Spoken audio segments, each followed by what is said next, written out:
जय हिंद जय भारत। 15 अगस्त ऐसा दिन है जब हम अपने महान राष्ट्रीय नेताओं और स्वतंत्रता सेनानियों को अपनी श्रद्धांजलि देते हैं, जिन्होंने विदेशी नियंत्रण से भारत को आजाद कराने के लिए अनेक बलिदान दिए और अपने जीवन न्यौछावर कर दिया। 15 अगस्त 1947 को भारत के निवासियों ने लाखों कुर्बानियां देकर ब्रिटिश शासन से स्वतंत्रता प्राप्त की थी। यह राष्ट्रीय पर्व भारत के गौरव का प्रतीक है। इसी महान दिन की याद में भारत के प्रधानमंत्री प्रत्येक वर्ष लाल किले की प्राचीर पर राष्ट्रीय ध्वज तिरंगा फहराकर देश को संबोधित करते हैं। सन 1857 के प्रथम स्वतंत्रता संग्राम के महायज्ञ का प्रारंभ महर्षि दयानंद सरस्वती ने प्रारंभ किया और अपने प्राणों को भारत माता पर मंगल पांडे ने न्यौछावर किया। और देखते ही देखते यह चिंगारी एक महासंग्राम में बदल गई, जिसमें झांसी की रानी लक्ष्मीबाई, तात्या टोपे, नाना साहेब, सरफरोशी की तमन्ना लिए रामप्रसाद बिस्मिल, अशफाक, चंद्रशेखर आजाद, भगत सिंह, राजगुरु, सुखदेव आदि देश के लिए शहीद हो गए। तिलक ने स्वराज्य हमारा जन्म सिद्ध अधिकार है का सिंहनाद किया और सुभाष चंद्र बोस ने कहा, तुम मुझे खून दो, मैं तुम्हें आजादी दूंगा।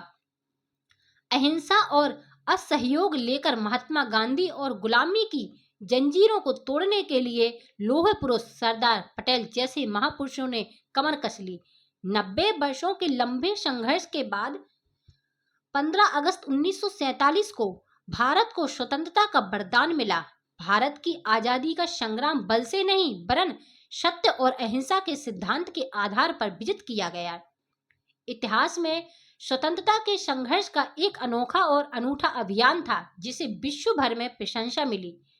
मई 1857 में दिल्ली के कुछ समाचार पत्रों में यह भविष्यवाणी छपी कि प्लासी के युद्ध के पश्चात 23 जून 1757 ईस्वी को भारत में जो अंग्रेजी राज्य स्थापित हुआ था वह 23 जून 1857 ईस्वी की समाप्त हो जाएगा।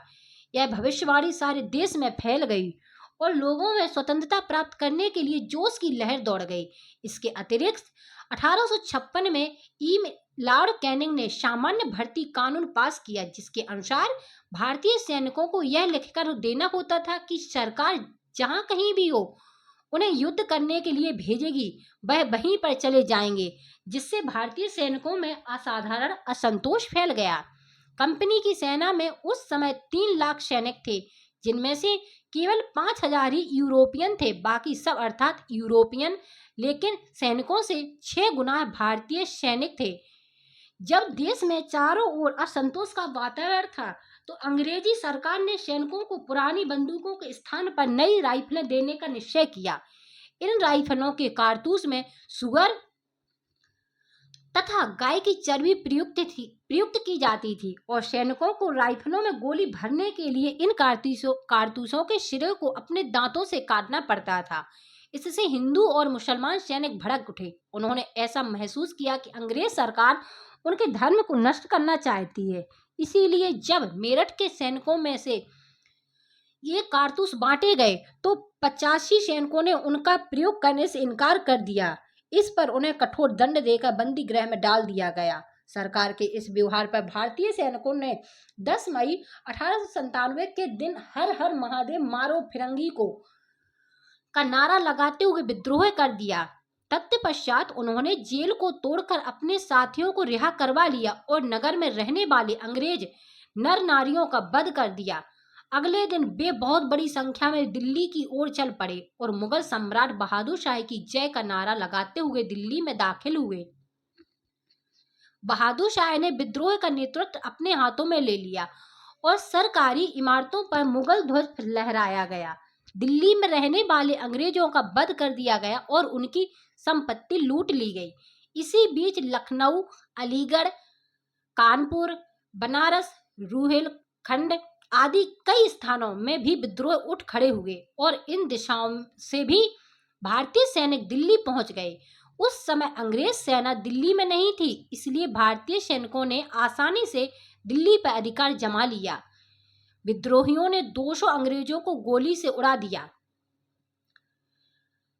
इस विद्रोह में जिन नेताओं ने अपनी अपनी देशभक्ति तथा वीरता का परिचय दिया, उनमें शहीद मंगल पांडे, नाना साहब, झांसी की रानी तात्या टोपे, कुंवर सिंह, अजीम उल्ला खां और सम्राट बहादुर शाह के नाम उल्लेखनीय हैं।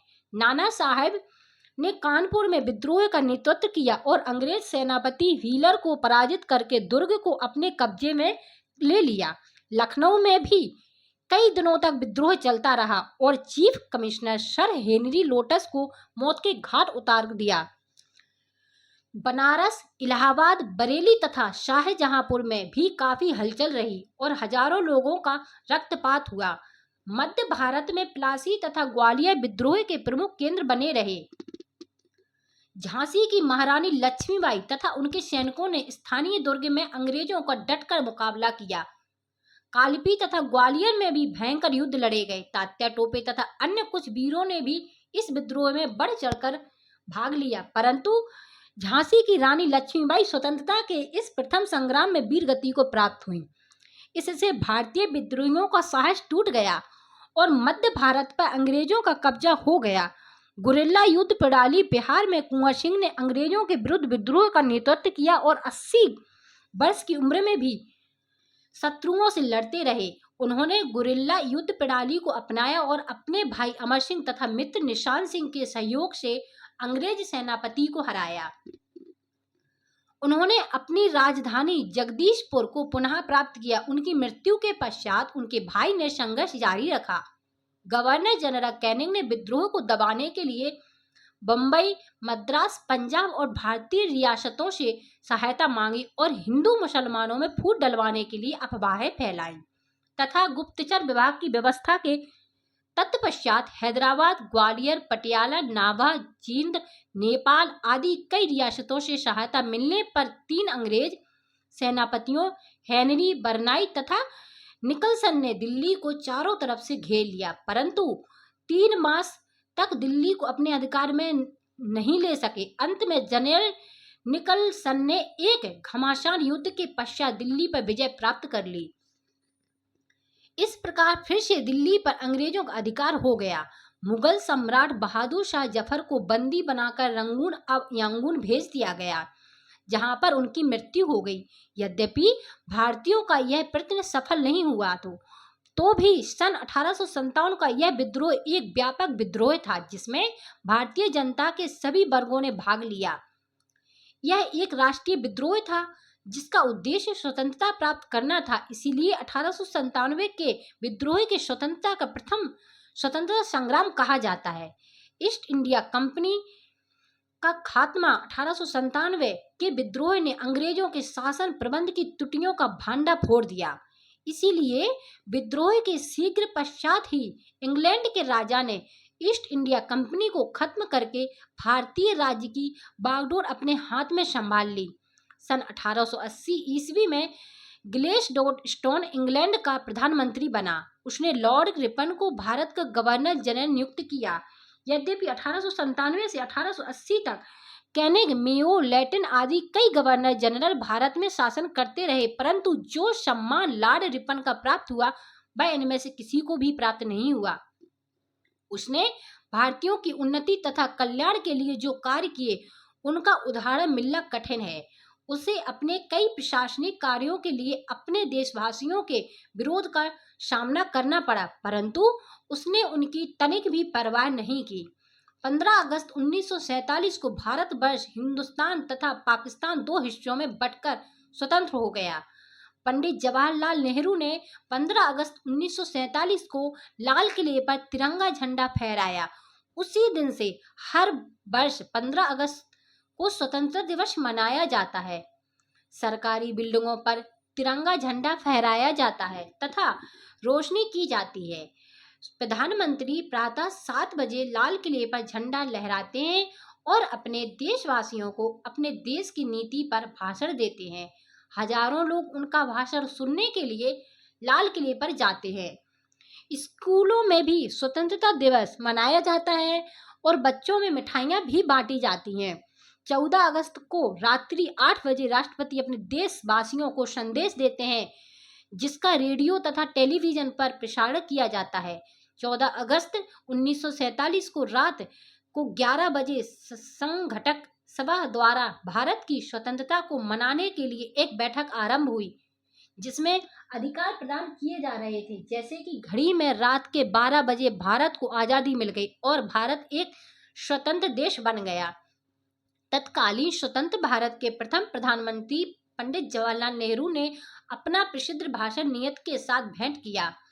जैसे ही मध्य रात्रि हुई और जब दुनिया सो रही थी, भारत जाग रहा होगा और अपनी आजादी की ओर बढ़ेगा। एक ऐसा पल आता है जो इतिहास में दुर्लभ है, जब हम पुराने युग से नए युग की ओर जाते हैं।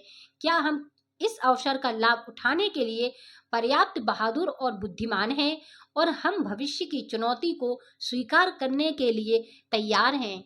स्वतंत्रता दिवस समीप आते ही चारों ओर खुशियां फैल जाती हैं। सभी प्रमुख शासकीय भवनों को रोशनी से सजाया जाता है। तिरंगा झंडा घरों तथा अन्य भवनों पर फहराया जाता है। स्वतंत्रता दिवस 15 अगस्त एक राष्ट्रीय अवकाश है। इस दिन का अवकाश प्रत्येक नागरिक को बहादुर स्वतंत्रता सेनानियों द्वारा किए गए बलिदान को याद करके मनाना चाहिए। स्वतंत्रता दिवस के एक सप्ताह पहले से ही विशेष प्रतियोगिताओं और कार्यक्रमों के आयोजन द्वारा देशभक्ति की भावना को प्रोत्साहन दिया जाता है। रेडियो स्टेशनों और टेलीविजन चैनलों पर इस विषय से संबंधित कार्यक्रम प्रसारित किए जाते हैं। शहीदों की कहानियों के बारे में फिल्में दिखाई जाती हैं और राष्ट्रीय भावना से संबंधित कहानियां और रिपोर्ट प्रकाशित की जाती है। स्वतंत्रता की पूर्व संध्या राष्ट्रपति द्वारा स्वतंत्रता दिवस की पूर्व संध्या घट पर राष्ट्र के नाम संदेश प्रसारित किए जाता है। इसके बाद अगले दिन लाल किले से तिरंगा झंडा फहराया जाता है। राज्य स्तर पर विशेष स्वतंत्रता दिवस कार्यक्रम आयोजित किए जाते हैं, जिसमें झंडा फहराने के आयोजन, मार्च पोस्ट और सांस्कृतिक आयोजन शामिल हैं। इन आयोजनों को राज्यों की राजधानियों में आयोजित किया जाता है और मुख्यमंत्री इन कार्यक्रमों की अध्यक्षता करते हैं। छोटे पैमानों पर शैक्षिक संस्थानों, आवास संघों, सांस्कृतिक केंद्रों और राजनीतिक संगठनों द्वारा कार्यक्रम आयोजित किए जाते हैं। देशभक्ति का प्रदर्शन। भारत एक समृद्ध सांस्कृतिक विरासत वाला देश है और यह दुनिया का सबसे बड़ा लोकतंत्र है। यहाँ के नागरिक देश को और अधिक ऊंचाइयों तक ले जाने की वचनबद्धता रखते हैं, जहां तक इसके संस्थापकों ने इसे पहुंचाने की कल्पना की है। जैसे ही आसमान में तिरंगा लहराता है, प्रत्येक नागरिक देश की शान को बढ़ाने के लिए कठिन परिश्रम करने का वचन देता है और भारत को एक ऐसा राष्ट्र बनाने का लक्ष्य पूरा करने का प्रण लेता है जो मानवीय मूल्यों के लिए सदैव अटल है। स्वतंत्रता दिवस का प्रतीक पतंग।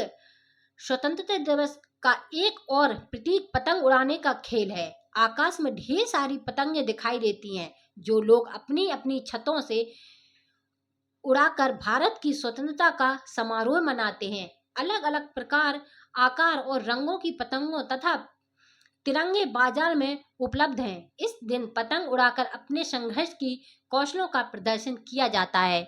स्कूलों और संस्थाओं द्वारा प्रातः ही प्रभात फेरी निकाली जाती है, जिनमें बच्चे, युवक और बूढ़े देशभक्ति के गाने गाते हैं और उन वीरों की याद में नुक्कड़ नाटक और प्रस्तुत गान करते हैं। Thanks for watching. जय हिंद, जय भारत।